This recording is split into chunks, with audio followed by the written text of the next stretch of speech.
চক্রটা একবার দেখুন, ঘূর্ণিঝড় ঢুকে গেছে কলকাতায়। পশ্চিমবাংলার বিভিন্ন জেলা সহ বাংলাদেশের বিভিন্ন জেলাকে লণ্ডভণ্ড করতে ঢুকে গেছে ঘূর্ণিঝড় রেমাল।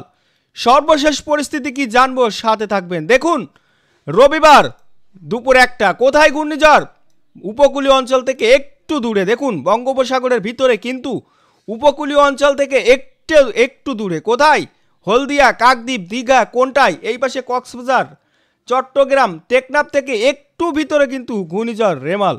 তারপরে দেখুন ঠিক বিকেল 4টা, দেখুন বিকেল 4টার সময় ঘূর্ণিঝড় কিন্তু পুরোটা ভিতরে ঢুকে গেছে। কোথায় ঢুকে গেছে? দেখুন রেড এরিয়া, মুখ্যদ্বারটা দেখুন, এই পাশে মুখ্যদ্বারটা দেখুন, বাংলাদেশের কুয়াকাটা দেখুন, বাংলাদেশের কুয়াকাটা দেখুন, বাকখালী, কাকদ্বীপ দেখুন, এই হচ্ছে মুখ্যদ্বার। কয়রা, বাংলাদেশের কয়রা, মোংলা দেখুন, বসিরহাট। যদি ভালো করে লক্ষ্য করি আমরা, দেখুন মুখ্যদ্বারটা দেখুন, বসিরহাট, খুলনা, যশোর, হাবড়া, কলকাতা, হলদিয়া, কাকদ্বীপ, কাটাই, কোনটাই, দীঘা, এই হচ্ছে ঘূর্ণিঝড়ের মুখ্যদ্বার। এরপরে আস্তে আস্তে দেখব ঘূর্ণিঝড় কোথায় ঢুকে।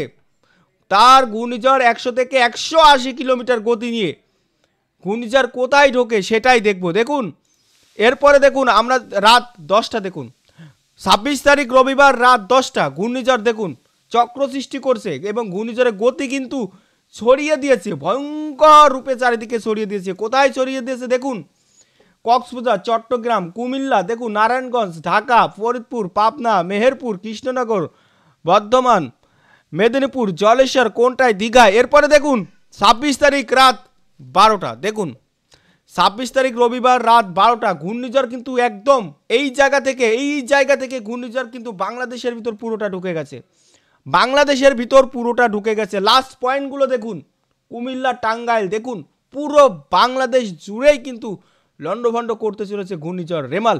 এরপরে দেখুন 27 তারিখ দেখুন রাত 1টা, 27 তারিখ রাত 1টা, দেখুন ঘূর্ণিঝড় কিন্তু মূল পয়েন্টে আছে। কোথায়? খুলনা, যশোর, বসিরহাট, হাবড়া, কলকাতা, ফরিদপুর, বরিশাল, চাঁদপুর, নারায়ণগঞ্জ, মেহেরপুর, কৃষ্ণনগর, পাবনা। দেখুন এই হচ্ছে মুখ্যদ্বারটা দেখুন ঘূর্ণিঝড়ের কোথায় ঢুকে গেছে দেখুন। এরপরে 27 তারিখ সকাল 12টা, দেখুন আরও ছড়িয়ে ছিটিয়ে পড়েছে ঘূর্ণিঝড়, পুরো বাংলাদেশকে কিন্তু লণ্ডভণ্ড করতে চলে আসছে ঘূর্ণিঝড় রেমাল, দেখুন একবার। এরপরে দেখুন 27 তারিখ গতি কমিয়ে দিয়েছে, কিন্তু ঘূর্ণিঝড় আরও চারিদিকে ছড়িয়ে ছিটিয়ে গেছে, গতি কমে গেছে কিন্তু ঘূর্ণিঝড় ছড়িয়ে ছিটিয়ে গেছে। মোটামুটি দেখুন 27 তারিখ রাত 11টা, দেখুন ঘূর্ণিঝড় মোটামুটি বাতাস কমিয়ে দিয়েছে, কিন্তু এর শক্তিগুলো মোটামুটি এখনও রয়ে গিয়েছে। তাহলে কি হলো দেখুন, রবিবার ঠিক 1টায় দেখুন ঘূর্ণিঝড় আশ্রে পড়বে উপকূলীয় অঞ্চলে, তারপরে আস্তে আস্তে গতি লাভ করে হলদিয়া দিয়ে, কলকাতা দিয়ে, খুলনা দিয়ে, বরিশাল দিয়ে, যশোর, কৃষ্ণনগর, এই সাইডে আস্তে আস্তে ঘুরতে পুরো বাংলাদেশের ভিতর ঢুকে যাবে ঘূর্ণিঝড় রেমাল। এই হচ্ছে ঘূর্ণিঝড়ের সর্বশেষ পরিস্থিতি।